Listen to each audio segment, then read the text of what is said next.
Hello everyone and welcome to another DecodeChess video. In this video I will show you all how you can use DecodeChess to analyze your own games and how you can use it to learn from your own mistakes. So the game I've selected for this video is my game from the online Olympiad against Albornoz Cabrera, who was the top board for Cuba. So I was playing with the black pieces and my opponent played the move on e4. I played c5. So as you can see, there are explanations here on the right hand side why these moves are good. But since these are the starting moves, I won't go into too much depth here, but we'll focus more later on where white really went wrong. As you can see here, you have the graph, which shows a specific point from where white's opening advantage disappeared and black got the upper hand. So I played the Sicilian. After knight f3, I played d6, and after bishop e5, I played knight d7. Castles a6 is a good move because it threatens to take the bishop on b5. It also controls the b5 square and supports advancing the pawn to b5 by controlling the square. As you can see, you should always look out for these boxes. The more blue the box is, the more relevant the explanation is. So a6, bishop d3. Of course, you want to skip the capture. Knight gf6, rook e1, e6, c3 intends to play bishop c2, and then white can play d4 after. So c3, I played bishop e7, bishop c2. b5 is good because it vacates the b7 square for the bishop. Also might threaten to play c4 in some cases. So white played d4, I played bishop e7. a4 is a good move, I take on d4. White recaptured, which is good to take with the pawn, because after he takes, he's guarding the c5 square, he's guarding the e5 square. He can play d5 in some cases. He captures the black pawn, of course. So I took with the pawn. I castled bishop d2. It is good because it enables to play bishop a5. Black cannot play knight b6 after bishop d2 because then white has to move bishop a5. And black's knight is now in a nasty pin. It can never move because then the queen on d8 would be hanging. So after bishop d2, I played queen to b6. White played a5, threatening to take the queen. And of course I played queen c7, escaping the capture by the white pawn. He played knight to c3, and I played rook a to c8, which was a fine move, but b4 would have been even better. Let's see why. So after b4, obviously white cannot just make a normal move like h3 because b4 threatens the white knight on c3. If I would play h3, I would take the knight. And it enables b3. If white were to play knight a2, I have b3.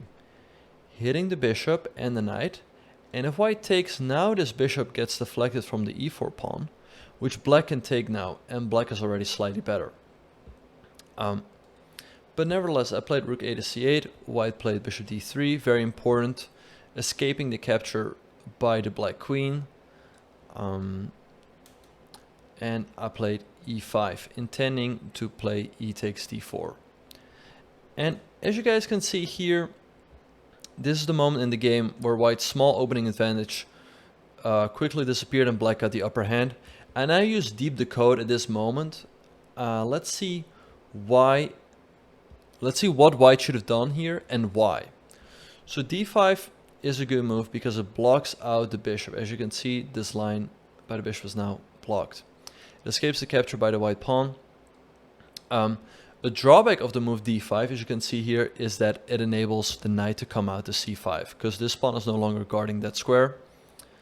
If you see here how you can find the move d5, it is because very often this pawn on e4 is hanging, but after move d5, this bishop is blocked in, and white can claim a small advantage. And you should also look at this tab, pay attention to. It shows a lot of ideas, what you should be looking out for in a position. So really helpful when you're analyzing your game. But let's see. So my opponent played the move queen to e2, which looks fine, but as you can see in the graph, now black has an advantage. So I played the move e takes d4, which was a good move because it threatens the knight, obviously, but also want to play rook f8 and put pressure on the pawn on e4. And it prevents playing d5. White cannot play d5 anymore and shut the bishop on b7 down. And it removes the guard of the c5 square. So now this square becomes available for my knight. For example, if takes, I can play knight here. and that square is not covered by a pawn. So after takes, I play the move rook f8, which is good because it vacates f8 and enables bishop f8, supports the bishop on e7. The bishop is never hanging once I ever play this, and I just want to play bishop f8 on the next move. So after rook f8, my opponent played queen to e3, and I played bishop f8, which is a good move because it allows rook takes e4 by making way through e7. Let's have a look at a couple lines. After bishop f8, if white plays queen here, I can play knight c5, bishop c2, and now I take the pawn. Take, white takes, and now I can always take, and after takes I can take with the rook. So the rook is now opened up and it's always ready to capture on e4. Supports the pawn on g7. If white were to play knight f5 and take right away, then black just recaptures with the bishop, and black's king is completely safe. Also, if white plays something like queen g5, white is not threatening checkmate because the bishop is protecting that square. So very useful. Bishop f8, white played queen to g3, and I played knight c5. A great move because it threatens the bishop on d3, threatens the pawn on e4, either with this knight or with my knight on c5, and black has a great position. So I played knight f5. Rook ac1 would have been better because it x-rays the black queen on c5. If I were to take on d3, there's the move knight e5, hitting the queen with the rook. And the queen can very often just be hanging in some lines. But after knight f5, I played a good move. I played bishop takes e4. It's a good move because I threaten the bishop on d3. It's my threat to take. It also captures a white pawn, also very important of course, and removes the support of the knight on f5. The knight can be hanging in some cases as well. So after bishop takes e4, white took. I recaptured, which was good because I fork. I hit the queen and I hit the bishop. So knight takes c4, white took, I took with the other knight. Here you see what I was talking about. I forked the queen and the bishop, and I just captured bishop on e4, so obviously that has to be a good move. White played queen to d3, I played knight takes d2, and here white played queen takes d2, but rook takes e8 was even better. And I would say the main explanation is here because it deflects the rook away from c8 and denies its control over c2, which prevents playing queen to c2. As we see, if white were to trade here first and then take on d2, I cannot play queen to c2 because my rook is no longer on c8. But if we have a look at what happened in the game, after queen takes d2, I took on e1, white recaptures, and now queen to c2. Now, the best move here objectively would have been queen takes c2, but this leads to a very sad endgame because this pawn is hanging, this pawn is also weak, black's up a pawn in the endgame, and black should be technically winning. So my opponent played queen to g5, playing for tricks. Now I played the move g6, which is good because it allows the bishop on f8 to guard h6 by making way through g7. For example, if I were to take on b2, which looks tempting, white has knight h6 check. I cannot take because his pawn is in the way, cannot take with the bishop. So black would have to slide the king over, and after knight takes f7, king g8, white has the move queen to d5, and suddenly black is in a lot of trouble. White is threatening knight h6 check, and if the king moves over, then queen to g8 checkmate.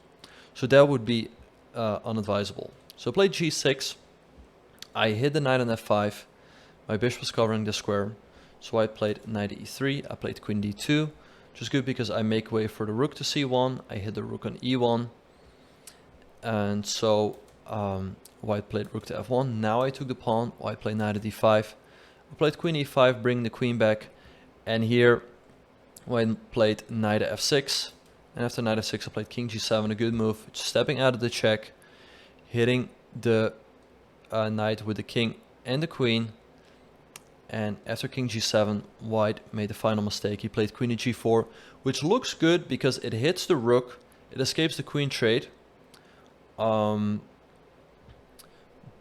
after queen g4 I played a good move, rook c4, because now I hit the queen and the knight on f6 is hanging. So after rook c4 my opponent had a bit of a blackout. He played queen to c8, which I could just take, and my opponent resigned. So I hope this did a good job of explaining how you can use DecodeChess to analyze your own games. The graph is very, very useful. You can really pinpoint the point in the game where things really start to go wrong for white, especially here this move e5.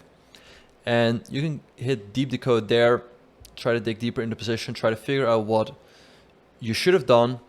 Anyway, I hope you all enjoyed this video, and I look forward to seeing you all in the next one.